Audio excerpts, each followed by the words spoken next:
What is up, everybody? Welcome into Shout, a Buffalo football podcast. And man, it's a quick turnaround this week, Ryan Talbot. Bills versus Dolphins, Thursday night football. The Bills practice today.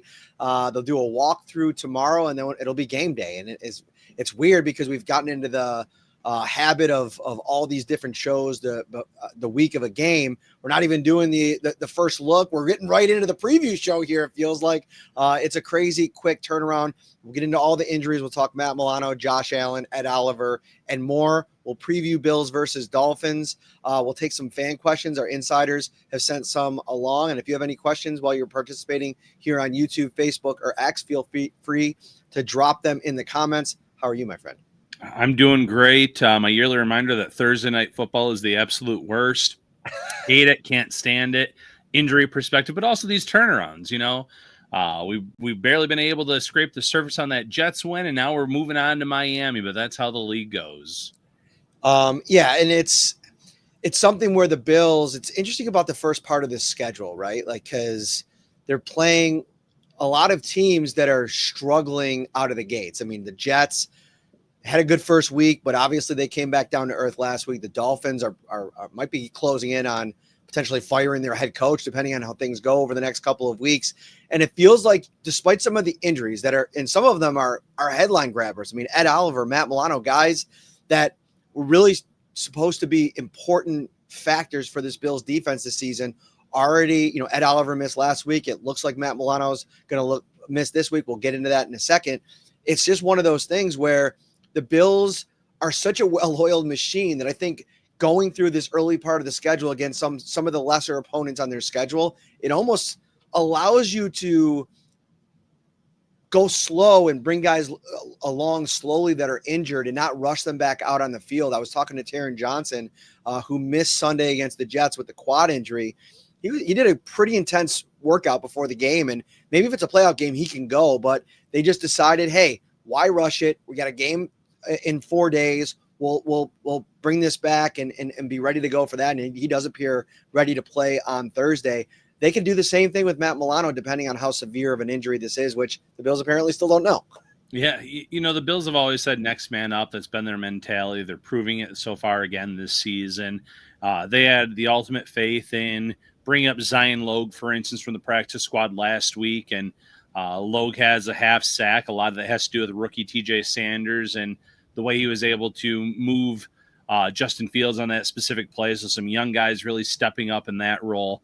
We've seen a lot of linebacker injuries over the last few years and that next man up mentality. And then obviously Cam Lewis too, the way that he stepped up last week for Taron Johnson. So the Bills feel comfortable with their depth. A lot of guys in the system that have a lot of years under their belt. The knowledge of the system is second to none. And now against Miami, a team that low expectations coming in, I think, this year based on the defense, especially, and how bad it looked on the back end. But for them to go 0-2 out of the gate, I think that surprised a lot of Dolphins fans as well. They thought the beginning of the year is where they could start out strong. I went back and watched Dolphins Patriots, so I have tons of thoughts on this Dolphins team. We'll get into that a little bit later on. But let's start off with Matt Milano and this injury situation and where the Bills find themselves at linebacker, because you have Terrell Bernard implanted as a starter at middle linebacker. Dorian Williams, for a lot of teams around the league, he might be a starter on other teams. And when I was talking to Dorian earlier today, he said there's been examples of this over the course of the time just he's been here. Guy like Tyrell Dotson, who ends up going on and starting for the Seattle Seahawks and then now starting for the Miami Dolphins. They believe they have guys in this room when guys go down can step up. And I think that, as long as this Matt Milano injury ends up being one that's lesser severe, something that might, a strain or something that keeps him out for a couple of games, this is an opportunity to get Dorian Williams on the field. And we both were very high on him, going into the summer and then throughout the summer. He's a tough guy. I think in a game like this, having a guy that flies around there and plays with the speed that Dorian Williams brings to the table, I think you get excited about that if you're the Bills. Especially, again, it goes back to the knowledge of the system. This is not a raw player just getting thrown out there. He's ready for this opportunity. He's a player that, coverage might be lacking the last few years when we've seen him on the field, but there's going to be growth there, expected growth. He is as athletic as any linebacker in this room, and the Bills have many, many athletic linebackers. And when it comes to Matt Milano, I think the Bills are going in with the approach of let's hope he can get through this season healthy. We love what he does when he's out there. We have guys already waiting in the wings for this year. But if you really look at their practice squad, Matt, I think they have 2 guys next year that could make this roster. Jimmy Charlo. Keontae Jenkins, I thought, was going to compete for a roster spot this year before a late summer injury. So they even have guys waiting in the wings that could make an impact late this year and then obviously next year. So you want Milano back. We have to wait to hear about the severity of it. I like what they have currently. I like what they have waiting in the wings.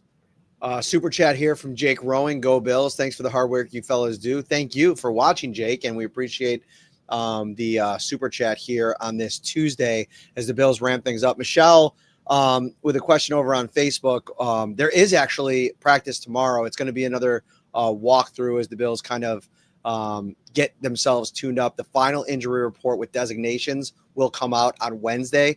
And then the Bills have all the way until Thursday. I think it's like an hour before kickoff or an hour and a half before kickoff. I can't remember when the actual final time, or is it 4 p.m. on the day to do elevations for the practice squad? It might be 4 p.m. It might 4 p.m. is what I was thinking, but it might even be a little bit later than that, or maybe it won't be officially announced until after 4. We've seen stuff like that happen, but the Bills have to put it in officially at that point in time. So, yeah, they have time to kind of make these moves, and we'll have a good feel for what's going to happen tomorrow, obviously, with those final designations. The thing with Milano, final thing on him before we move on, is like I think the Bills insulated themselves quite a bit with the future of Matt Milano here with the way they restructured that contract in the offseason and basically ripping up the final year of the deal, making this the final year and, giving him, he took a $3 million pay cut, built a lot of incentives in there. So I think this was always maybe a fear. And I also think that we forget because Dorian Williams played so much last year and was so productive. He's still a young player that needs playing time. I think even when Milano gets back and is healthy, the Bills might benefit a little bit from not asking him to play 100% of the snaps in September and October. Let Dorian Williams get out there. Let him get a bunch of snaps. And maybe even to your earlier point, if there is an opportunity to get a guy like Jimmy Charlo or Keontae Jenkins on the field in a meaningful game type situation, why not see what it looks like? Because I think the more depth you can build at this position in particular, we talked about a couple of years ago when they had to bring AJ Klein in off the couch. It's not the worst thing in the world to have a bunch of options. No, absolutely not. And last thing on Milano, you want him healthy for the playoffs. You want him healthy for the end of the season when maybe they're fighting for that 1 seed.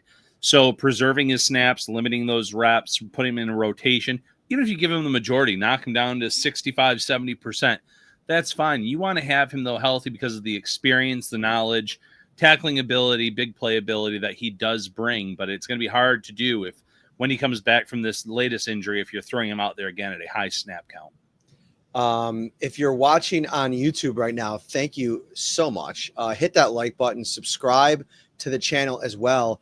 Shout is brought to you, as always, by Tops Friendly Markets. And right now, Ryan, it is the rush to the Tops Red Zone. And you can win the GOAT, the greatest of all tailgates, in the Tops Red Zone raffle. Shop from over 25 fan favorite brands and get unlimited savings when you purchase brands like Coca-Cola, Heinz, King's Hawaiian, Kraft, Pepsi, and so many more. You'll be entered to win the GOAT, an ultimate tailgate package that includes a Samsung outdoor TV, Traeger grill, Oni pizza oven, Igloo Cool Tunes cooler, a $500 chef experience, and so much more. To find out more, visit topsmarkets.com/redzone. All right, Ryan, I put it in the headline here, and I want to get your take on this simple question. Are the Dolphins cooked? Like, are we entering this game on a short week, knowing everything that we know about them, knowing the fact that I think anybody whose opinion I respect nationally or locally pretty much put Miami at the bottom of the AFC East going into the season, or at least in the conversation to be. And then you get into the year and they start off 0-2. They get absolutely embarrassed by Indianapolis in the opener. You come to the next week. they battle with New England for a while, and I have some questions about that New England Patriots team we can get into in a couple of weeks as well as they played, especially on the road. But what is your take on the version of the Miami Dolphins team the Bills are going to face on Thursday night? Absolutely cooked. Put a fork in them, Matt. It's completely done for this team. They have a somewhat soft opening to this year. You know, you looked at the Colts. You thought that the Colts were going to be a weak team. Daniel Jones is doing some good stuff there. They're off to a 2-0 start. They lose to the Patriots, who Tua had never lost to in his career. Now you have the Bills, but a few weeks later, Matt, they have Atlanta, Baltimore, Bills, Commanders, which, you know, based on where Jaden Daniels is at that point, you think he'd be back well by then. They just have this tough slate of games where if they're already struggling, I don't see that area where they're going to rebound and go on this long winning streak. The talent is there on offense, but I'm wondering if some players on that side of the ball specifically have kind of given up on Mike McDaniel. After both games, McDaniel's at the podium. Opportunities were there, but some players aren't executing. They're not doing what they're supposed to be doing. I think a lot of this probably falls on deaf ears after a while, where you collapse late in the season, cold weather games. You're not delivering like you're supposed to. Defensively, you and I talked about it well before the start of the regular season. The cornerback room is atrocious, and they've already had a few more injuries there. Now they've lost some offensive linemen. You think the pass rush is going to be really good then. So there's a lot to be concerned about if you're a Dolphins fan. Super chat here on YouTube, fellas. Can I get a hey? There you go, dropping it on the Shout podcast. I like it. That Super was your sticker. Hey. Why don't you do it, Ryan? You're better at the karaoke. Listen, I mean, we don't have to. We can give a hey. We can do one. Can you do that again? Actually? Oh no, you're gonna really get some vibrato going. Would you please? Hey. No, that wasn't big enough. You got to get big and loud on the show. That was bigger than what you delivered there, Parrino. That's actually true. That was great. Great job. I loved it. So here, I want to read this list off to you. Patrick Paul, Jonah Savania, Aaron Brewer, Keon Smith, Larry Borum. Ryan, I haven't heard of any of these guys. I cover the NFL for a living, and I cover the draft every single year, and I do not know any of these offensive linemen the Dolphins are trotting out in front of Tua. And listen, has Tua been great? Of course not. There's been a couple of interceptions where you're just like, what is this guy doing? But behind this offensive line, it is organizational malpractice to draft an immobile quarterback and year after year refuse to put any pieces into that offensive line to protect them. That's one thing that I'll give the Jets. I don't think that they played very well.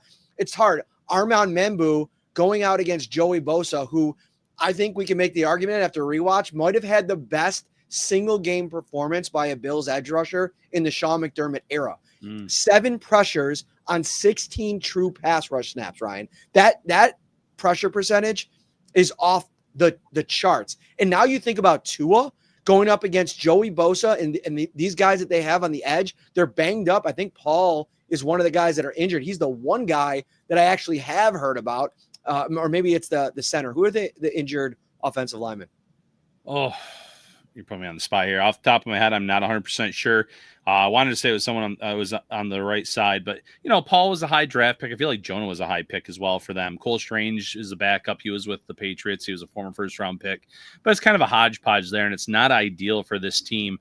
I'll look at their injury report here in a minute, see what I can pull up for the injuries, but it's less than ideal. And Membu actually had a really good game in week 1 against TJ Watt, and then he had his welcome to the NFL kind of moment last week against Joey Bosa. So it shows you just how good Bosa was in those limited reps, getting pressure, getting to the quarterback. And now you have the opportunity against a weak offensive line and a quarterback that does not move nearly as well as Lamar Jackson and Justin Fields. This looks like a prime opportunity for Bosa, Greg Rousseau, even, a TJ Sanders, who has had some spurts and some moments here on the interior. So it's going to be exciting to see how this unit fares. Obviously, the best thing the Dolphins can try to do is run the ball, keep the Bills off the quarterback. Achane is as good as any back in this league. they just don't usually stick with the run. That's another problem with McDaniel over the years. Jonas Savainia, the left guard for the Miami Dolphins, gave up 4 pressures, 4 hurries in the game last week against the Patriots. And don't get it twisted. I mean, the Patriots have a really good defensive line. I mean, Barmore and Milton Williams on the inside is really good. They brought over Harold Landry, who had a big sack late in that game as well. There's some talent there. So, I mean, what do a lot of guys say? They get paid on the other side of the ball too. But when you're going through this offensive line and you go through the top 5 and you're looking at 4 pressures given up, 3 pressures given up, 2, 1. I mean, Savainia finished with a 0.0 pass block rate. I don't think I've ever seen that in an NFL game. And I know they're not going to have Ed Oliver, and that would have been a nice spot for maybe Ed Oliver to eat in this game. But now I'm looking at guys like, you want to talk about players to watch in this game. TJ Sanders, Deion Walker, young Bills interior defensive linemen that they're going to want to get after the quarterback in this game. This is you're not going to face many quarterbacks in the NFL, the modern NFL, that don't move really. And Tua is one of those guys. It is going to be hunting season for those young interior defensive linemen. And this is the one year where I think the Bills, even if the Dolphins O-line was healthy, where I think they could get pressure with their front 4. We can't always say that over the course of the year. So if they can get that pressure up front, we've seen that the Bills have done a good job against Tyreek Hill over the years. Jalen Waddle's had some nice moments, but there's not, the Bills know you take away the first read and it makes life that much harder for Tua. And if you get that pressure as well, it could be a real nightmare. Sanders had 3 pressures. Didn't have a super high grade as a pass rusher with the 47.2, according to Pro Football Focus. 4 for AJ Epinesa last week. Logue had 1 and Deion Walker had none and actually finished with a 59.4 pass rush grade in that one. But this could be a game where you unlock these guys to a degree. We talked a little bit about the Miami Dolphins offense. I still think there's some explosive potential. They got the deep ball going with Tyreek Hill. I think in the screen game, that's one area where I think they can maybe exploit this defense a little bit. Try to get Cole Bishop, Taylor Rapp in space, see if they can't get Achane going. You know who's really good for them? Malik Washington is really starting to pop. He had a kick return for a touchdown, but he was really good in the passing game as well. All of their backs, even the Ollie Gordon, who's kind of a little bit more of a bruiser, he's somebody that they'll throw the ball to him in the passing game. So this is going to be one of those games where I'm really looking at the line of scrimmage to see if the Bills are getting pressure, can Tua get the ball out of his hands quickly? And then can the Bills get to the ball and tackle? They did a much better job against the Jets than they did in week 1 against the Ravens. Yeah, and the screen game has been a weakness for this Bills defense over the years. So the Dolphins would be wise to try to do that, especially the Bills are playing aggressively early in this matchup. And in terms of the running backs, Ollie Gordon is a great number 2 back. He was actually supposed to be the number 3 back, but then Jalen Wright suffered an injury this summer. So they have talented guys in the backfield. We obviously know they have talented guys in the receiver room, including Washington, who has gotten better every single year. It's just going to be a matter of the execution, and the execution has been subpar for the Dolphins through 2 weeks. Let's flip things over to the defensive side. Before we do, we got to mention that we're also brought to you by Amtrak. And if you're thinking about a trip in New York State or beyond, you want to head over to Amtrak.com, a unique traveling experience that gets you out of the airport and into the train quickly for a fun and relaxing trip, Ryan. I mean, they got stops. If you're traveling within New York State, maybe between Buffalo and New York City, they have stops in Syracuse, Rochester, Utica, Poughkeepsie, so many different stops, no middle seats, plenty of leg room. Kids ride 50% off. Head over to Amtrak.com and get some more details when you're planning your next trip. All right, so the first thing, a couple of former Bills. I mentioned Tyrel Dotson at the middle linebacker spot. Rasul Douglas is now starting for them with Storm Duck out, and so the Bills will be pretty familiar with some of the pieces in their defensive secondary. Kenneth Grant, the rookie, on the interior of their line, but overall, this is a defense that just seems to be lacking a lot, whether it be impact plays, being able to consistently get off the field on third down. This could be a game where the Bills really are able to run the ball. I mean, Ramondre Stevenson last week in the run game, Travion Henderson in the passing game. He had a couple of really nice plays in the short passing game. To me, this is a game where James Cook, Ray Davis, Ty Johnson, any and all of them could really eat. I think this whole offense can eat, Matt, because the backs have a great matchup, and so does Josh Allen. Josh Allen has absolutely owned the Dolphins throughout the course of his career. So many AFC Offensive Player of the Week awards after Miami Dolphins games, and you're going into a season where the cornerback room already looked weak, and it was, Kader Kohu, and then he suffers a season-ending injury over the summer. Storm Duck was supposed to be one of the starters, and now he's out. So it's Rasul Douglas. I think it's Jack Jones. Melifonwu at safety is injured right now. I don't know if he's going to play in this game. They obviously were able to get a really good safety back in their trade for Jalen Ramsey. So they have a little bit of talent there on the back end in Fitzpatrick, obviously. But I just look at that. I'm thinking, man, Josh Allen could have a field day against this defense. This could be a Keon Coleman game, throwing it downfield in those one-on-one matchups and letting him win. He had some really nice moments against the Jets. Joshua Palmer, you've seen him heavily involved these first few weeks. This is another good matchup for him. The tight ends are all blocking their butts off literally at this point, but they're also, probably want to contribute a little bit more in the passing game. So this is a game where I think the Bills can be very balanced and everyone literally eats in this matchup.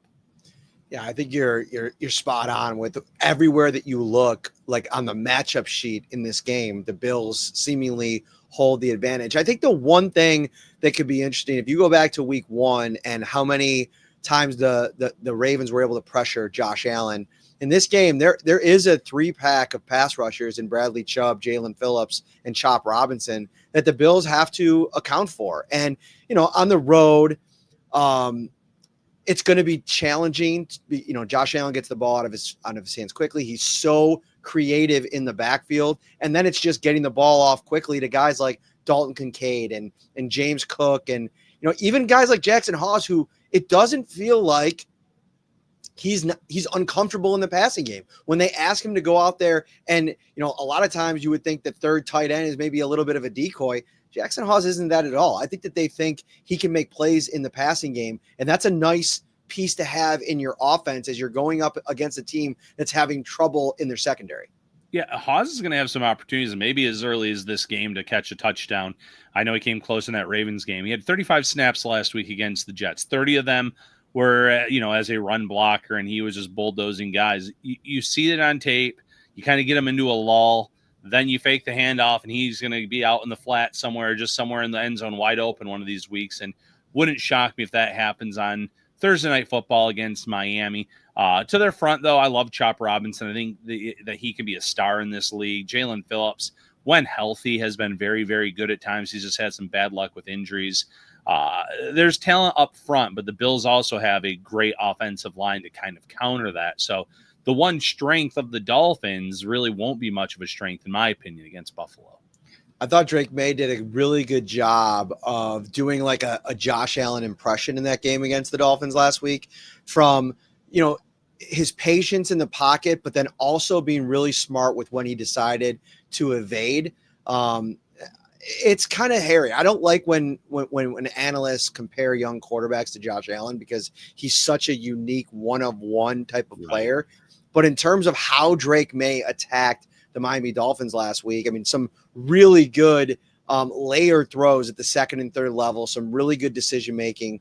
Those are the kinds of things that Josh Allen will do it at an even higher level this week. And I think that puts the Dolphins defense in a really bad spot. Yeah, I agree with that completely. And just real quick, it looks like Whiskey's trying to replace you as the transition king there, Matt. This is just, it's at that point where the Dolphins are going to be desperate. They're going to be throwing the kitchen sink at Buffalo, trying to right the ship. McDaniel trying to save his job, possibly. I mean, it's early in the year, but on a Thursday night game, if there was a chance for you to change coaches, this gives you a little bit of extended time. So he could be playing for his job if the Dolphins are running low on patience. The Dolphins have given the Bills some really good fights over the years in terms of the final score, very close games. The Bills just always seem to pull it out. I'm just not expecting that this week based on everything we've seen so far.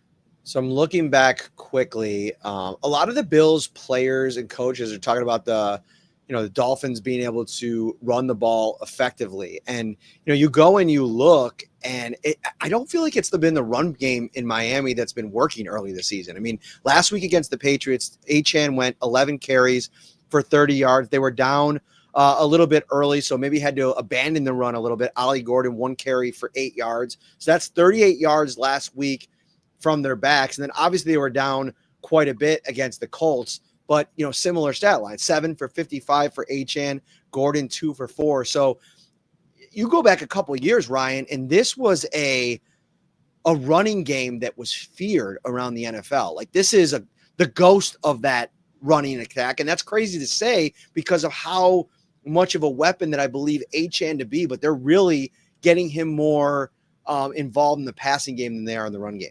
And he's unbelievable as a receiver, too. He has a great extra step. Very similar to James Cook in that the explosiveness that he brings.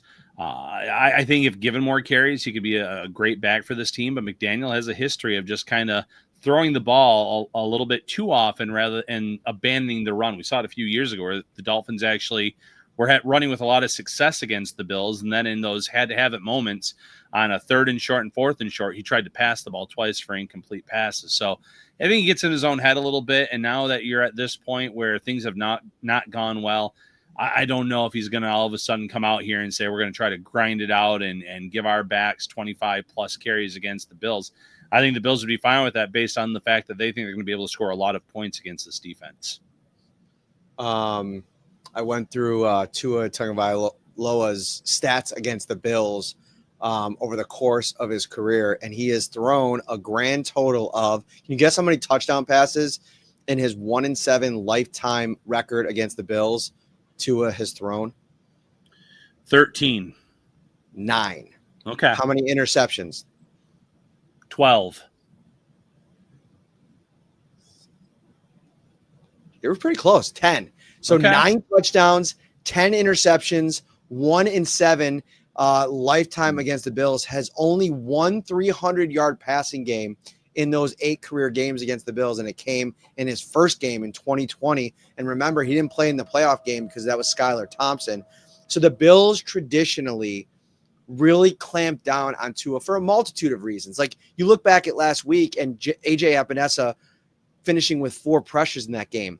This week, those 4 pressures, one of those is probably going to lead to a sack. He's played really well against the Dolphins over the years. I think there's a ton of different ways the Bills can manufacture and generate pressure. Another guy, we talked about Matt Milano at the start of the show.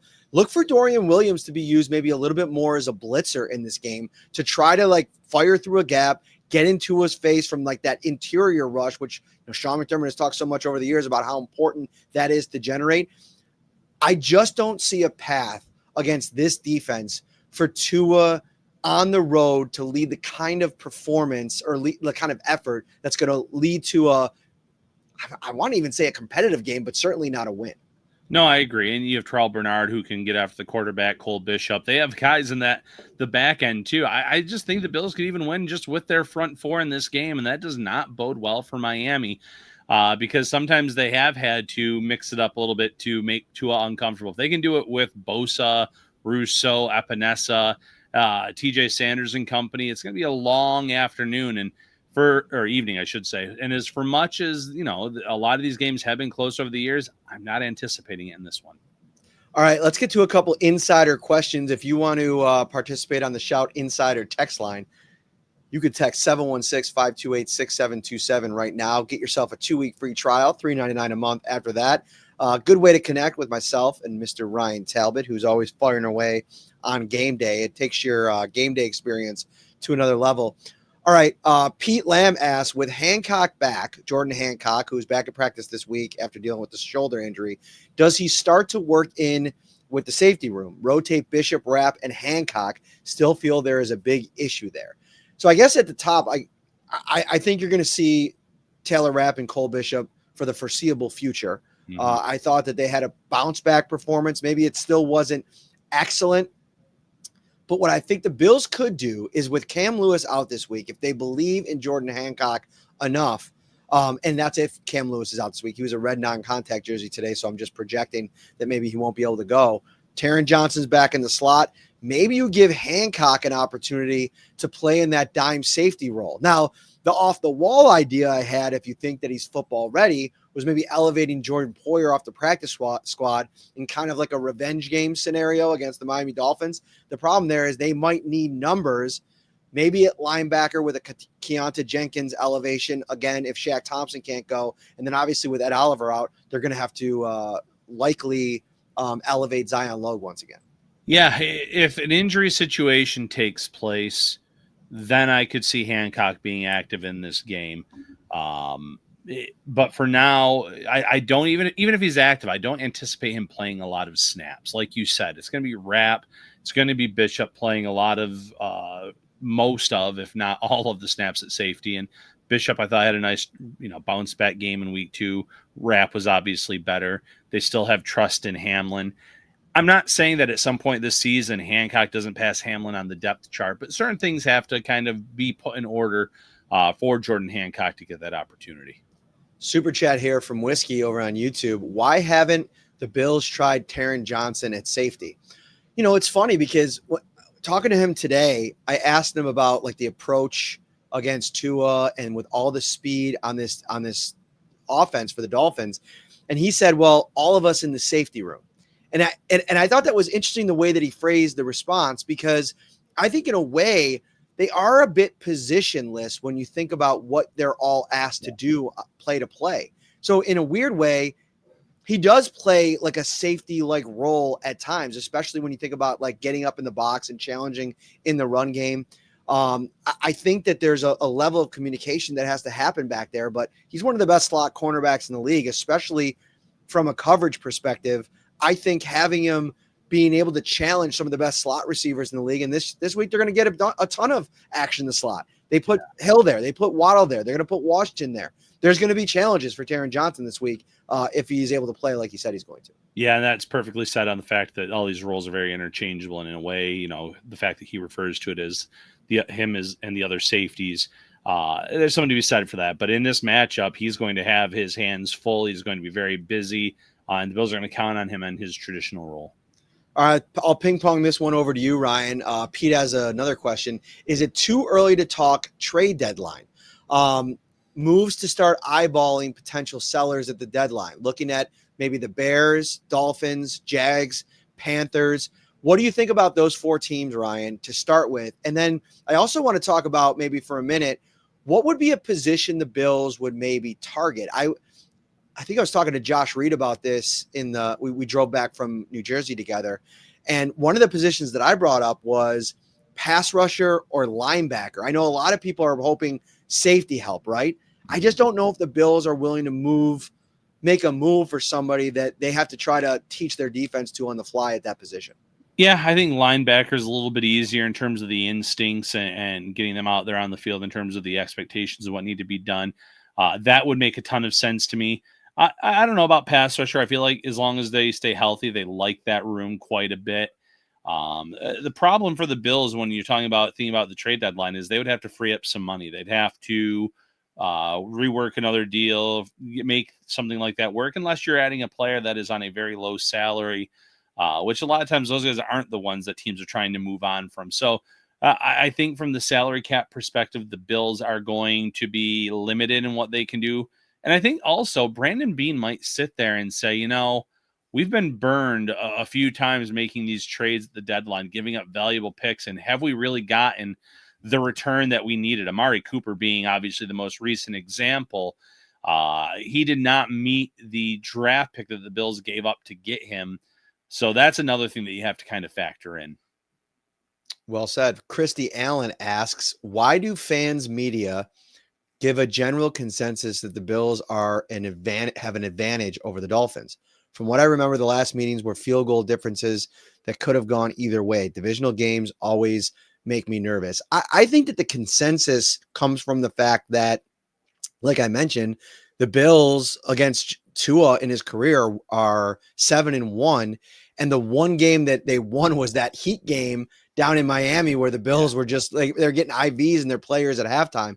So it's been a very dominant one-sided rivalry over the last couple of years. So that I think that's a big piece of it.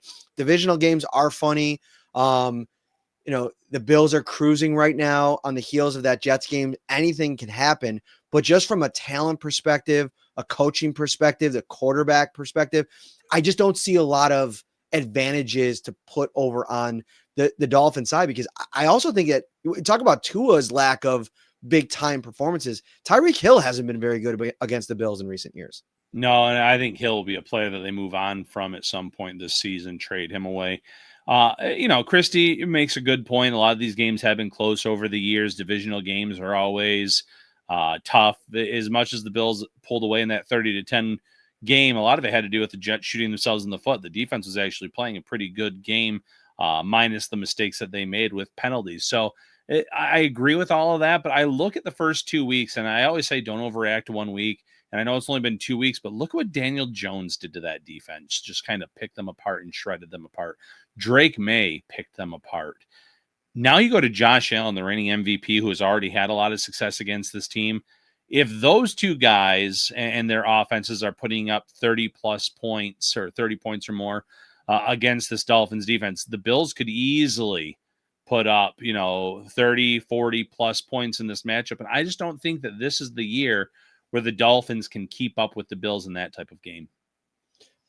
Francis is asking, how do I subscribe to the text line? I believe on here. You could actually also go to joinsubtext.com/shout Buffalo Bills and do it from there as well. That'd be awesome to have you as part of the club.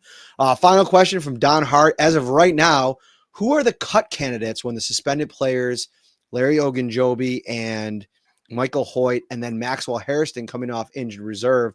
Who do you think are the players that the Bills would either cut or move on from in some way? Obviously, injuries could play a role in all of this. I mean, for I guess I'll start. The first guy that comes to mind is Landon Jackson as maybe like a cut candidate, or quote unquote, or maybe he comes up with a mysterious hamstring injury in a couple of weeks and you're able to maybe like put him on IR. No, we'll see what happens there. And I know there's a lot of frustration with Landon Jackson. We could spend some time talking about him over the next week after the game. But for Hairston coming back, I mean, there's not a lot of room right now in that corner room, especially knowing that Jamarcus Ingram plays on special teams for them. They obviously have Cam Lewis playing a bunch of different roles as well. Javon Solomon is somebody that's probably at the top of the list as well. Yeah, Solomon would make more sense to me than Landon Jackson based on where they drafted him. Chase Lunt, depending on offensive line numbers and health there. Later pick, obviously, probably someone they think they could get onto the practice squad. Those are two guys. If he continues being inactive, to the Bills just finally kind of cut their ties and take their medicine with Curtis Samuel. I don't know. That's a lot of dead cap, and you're one injury away from potentially needing him, but that's one. So there are players, Shavers. You can look at the bottom of the wide receiver room. He's gotten snaps on offense, but between him and Moore and Curtis Samuel, you might have to go with a guy that maybe doesn't have a big number guarantee, and you could feel like you could get them onto your practice squad. So there's some, but realistically, you mentioned at the very top, injuries happen every year. There's a good chance there's going to be some injuries where they just kind of swap players out, bring players in that way. So when the dust settles here in a few weeks, I could certainly see that. And maybe this is surprising. Maybe the Bills, after the 6-week suspensions are up, maybe the Bills just move on from Ogunjobi specifically. Maybe they like their D tackle room and they say, we're going to let you go. Maybe we can get you on as a vet on our practice squad. We like what we have there. Obviously, I don't think that would be the case at defensive end. I think the Bills have huge plans there, but Ogunjobi wasn't exactly great this summer. Yeah, but I actually would like to see him like in a meaningful rotational role. game. Yeah, just in some regular season action. Plus, let me bring up the. But like Hoyt, for instance, this summer looked unbelievable. So I think Hoyt's going to have a really big role when he comes off of that suspension list. Ogunjobi, even if they want to see it, it's going to be a limited role. It's going to be where is TJ Sanders at this point, Deion Walker, Do you want to have him jump over them in that rotation, or is he going to be on the back end of it getting minimal reps? Yeah, they could do it. It's like a $3.5 million dead cap hit. If they were to move off of Ogunjobi. But I think that's a guy that's played really tough snaps. And I go back to in Pittsburgh the last couple of years, and I go back to how good he was in Cincinnati in a similar scheme defense. And to think about what he could be as another layer of a pass rush. TJ Sanders and Deion Walker have had moments where they've looked really good, but I think depending on them for, the title push, right, in the playoffs, like I think Ogunjobi projects as somebody that maybe you'll be able to count on a little bit more consistently, especially as those two guys continue. You also got to get through a full season. Like, how do they handle the rookie wall? How do they, are they both able to stay healthy? I mean, Deion Walker, he's played some snaps here that he had a serious back injury last year. So I think Ogunjobi is going to probably still be a piece of it. The Hoyt one, though, it's so interesting to think about having a guy that potentially could have his level of impact on this defense waiting in the wings to come back right before the start of a really tough stretch, starting with Kansas City shortly after the bye. Yeah, fresh, a guy that you can count on to play some a major role off. And I'm going to throw one more name to that cut list. Brandon Codrington. I think he's an easy cut candidate. I know that he's the punt returner, kick returner. But again, until he learns that fair catch signal, the Bills have to at least weigh that option, because he has taken some big hits in the first two games where he's held on to the football. Credit to him. But if he's going to put the ball in danger like that, I think it could be a matter of time before the Bills kind of say, okay, we can't keep doing this either. So they have 10, a lot of defensive backs in that room. And when you have to bring back Max Hairston specifically, maybe that's the move, swapping out one corner for the other, even though, no one really thinks of Codrington as a cornerback. All right, that's going to do it for this episode. Ryan, people should get real comfortable here on the Shout channels, because we're going to be right back tomorrow. Our first collab with Bills Kickoff Live crew, Josh Reed and Carl Jones. We'll be taping that sometime tomorrow. It'll be live on both platforms, all the Shout platforms, and then WIVB Plus. It is the joint venture is going to be called BKL Makes Me Want to Shout, and we cannot wait to get to this debut episode tomorrow. We'll be talking all things Bills versus Dolphins. You cannot wait. Pumped for the first episode and many more. All right, everybody, take care. Enjoy the rest of your Tuesday. See you tomorrow.